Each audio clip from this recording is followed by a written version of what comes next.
It's alright. Oh my god!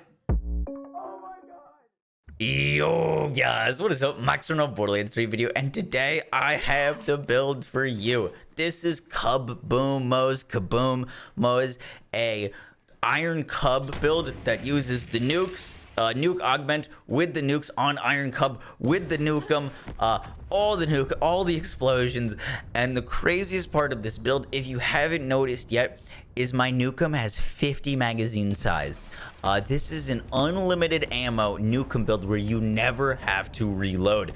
You can do this on any character. I'll be showing it off on Moze, and you can do this on console, PC, whatever. It doesn't require like any crazy things, just playing the game, and I'll show you guys what you need to do for getting this, because it does require some certain things, but you are able to do this totally legit on literally any character. But I wanted to show it off on Moze because this build is so much fun. Moze has all the splash damage, the splash radius to make this thing crazy. Now, before we get into how to get this unlimited ammo and this crazy mag size, I will ask you guys, if you haven't already, make sure to check if you're subscribed to the channel. I really do appreciate you hitting that button. It does help me out a lot on the road to 140k subscribers. And guys, with that, let's get right into the video.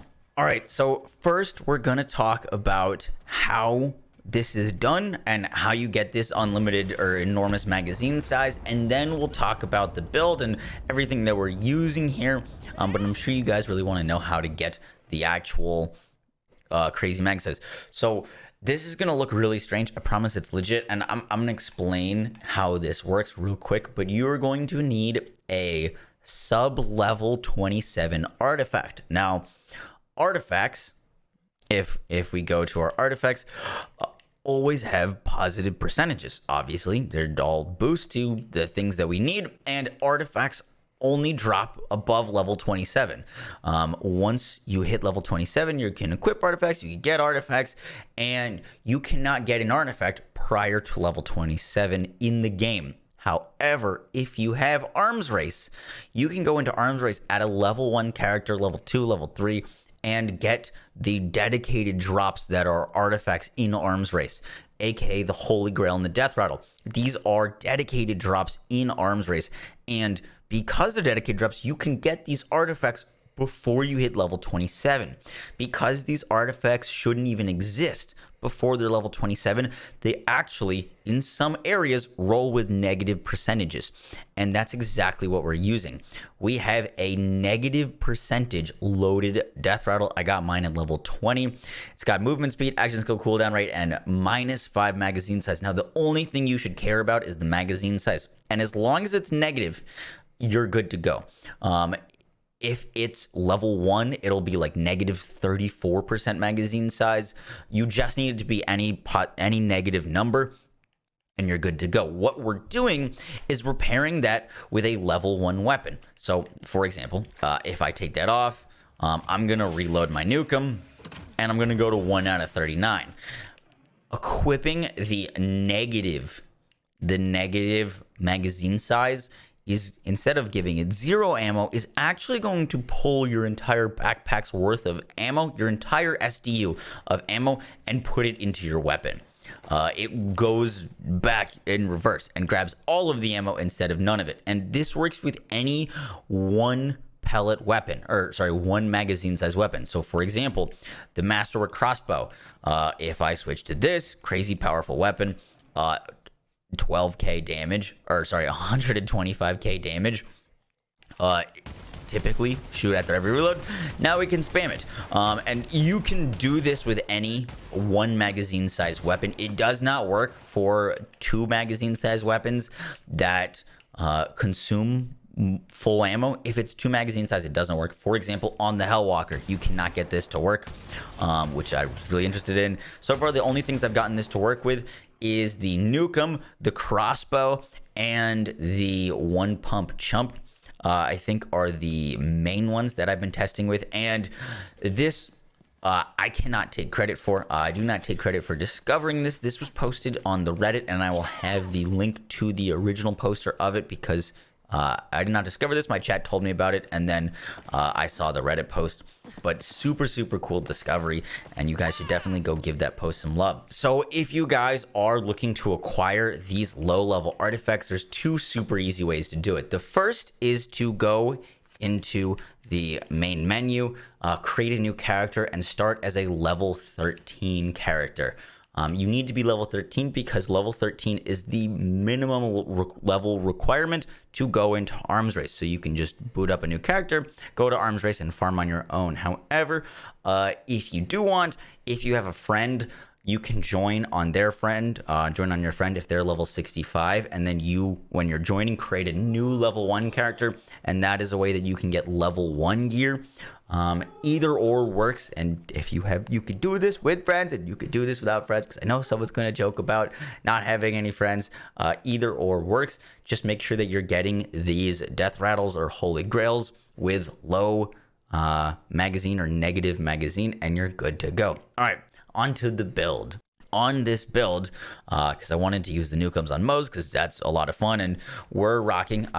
Let me show the skill tree right now. Let's do the skill tree so that you guys can see that, and then we'll talk about why we're using what and why this all actually works. So if you guys want to do this build, which I really recommend you do because it's a lot of fun and it does a decent amount of damage. Gonna be honest, not really a bossing build. We got plenty of Moze builds that one-tap bosses. And you can one-tap bosses with this, but the Nukem genuinely, like, honestly isn't the strongest rocket launcher in the game, so like don't expect anything too crazy. But what with this setup, if you're rocking it, you can do crazy damage and pretty much just one-shot most mobs. It's only bossing that we seem to fall off. Now, our setup is all 4 trees, and the only thing we're capstoning is blue tree for short fuse. You guys know what it is.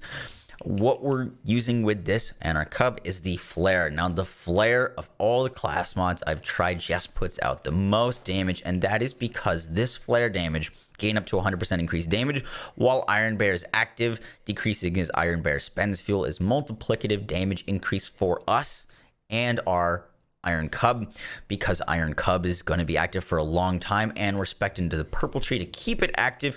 We're able to keep up our flare, keep up our damage, and when we're using not the strongest weapons in the game, we need the strongest class mod, and that currently is the flare. We're rocking that with splash damage and some points into Stainless Steel Bear and Cloud of Lead, which has worked out really, really nice. Now, in terms of the skill tree, mainly coming in, I do want to talk about a few things. So another thing, biofuel, and I might have a separate video on this. This is also something I did not discover. I was told about this by Matt Glenny, awesome Moze player. He showed me that biofuel regens regens health for Iron Cub like crazy, basically making it unkillable. It can even drop to 0 health and not die. Not that Iron Cub has any survivability issues, but the health regen is nice, and the Iron Bear armor regen is very nice. We're going to be igniting things constantly because we're using Fire in the Skagden on a huge radius thing. Big surplus, mayhem scaling, easy peasy, lots of damage there. Our Iron Cub is actually going to do a lot of damage for us, and once again, to be completely honest, Hammer Down Protocol or nukes are not the best augment we could be using on Cub. Our Cub would be a lot better off using these railguns, but because it's themed around nukes, I wanted to use the nukes. Just letting you know that if you want to get the most out of your Cub, I'd probably recommend using these augments, Hell on Rails or the Capacitive Armature. But we're in Purple Tree. I honestly don't care much about any of these skills. I'm mainly just coming down to never going to give you up, not rickrolling. This is going to give us a lot of extra time on our Cub. If you want to get Cub back instantly after it's gone, you can switch to a flame. I don't think I have one on me, but you can switch to a flame to get your Cub back right away. Doesn't seem to be too much of a problem because our Cub's going to be up a decent amount of time, and we've got some points spec'd into Grizzled. Once our Iron Cub goes away, we're going to get big surplus, giving us a ton of damage. We kill things, we get Grizzled, we get it right back. Blue Tree, spec'd into all the things. Now, toward cross promotion will kill you. You're going to kill yourself shooting nukes with this. However, as long as you learn to keep your distance, you should be fine. It's when enemies get up in your face that things get a little scary, and sometimes you want to keep a different weapon.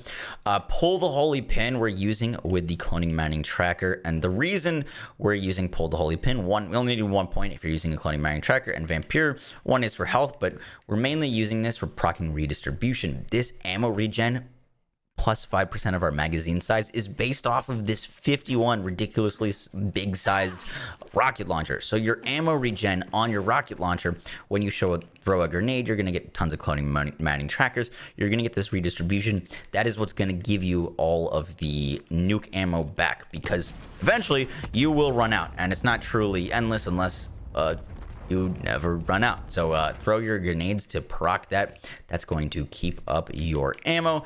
And then red tree here.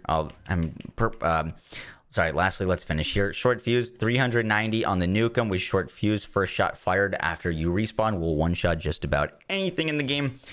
That is crazy, and I'm using 390 mostly on the Nukem. If you don't one-shot something with the Nukem, it's going to be a little pain in the butt to kill them. I got a consecutive hits one here. You could use next to mags, but I don't really like using next to mags with Cub. You could use Cub active 100. I didn't have a Nukem there, but so far these have been fine with me. Most things die to the 390 shot, because 390 is going to give us 390 of fire in this gag den, big surplus if it's active, short fuse, all good stuff there. And then lastly, for red tree, armored infantry, drowning breast, because honestly, mobbing is way better. This is great for mobbing. And then green tree, just here for cloud of lead, stoke the embers for that incendiary damage, and redistribution for that ammo regen. And flare, yep, old god with I'm using incendiary damage with ASE incendiary. Lots of incendiary damage here. Because we're using Cub, it's hard to use other elements, hard to use ASEs. So I used an old god with about plus 20% incendiary damage to give our already crazy incendiary damage even more incendiary damage. Shooting armor with this build, not a lot of fun. But you can always switch that out for like a old god with corrosive. And that is the build. The biggest thing that you guys should be taking away from this is 1, flare is nuts and crazy, crazy strong. 2, biofuel is also crazy strong and will make your iron bear or your iron cub pretty much unkillable. This thing is working not how it should be intended. And then lots of nukes. Someone entered my game. Nut butt. Cool. I hope you guys enjoyed the video. If you did, be sure to drop a like, comment, and subscribe.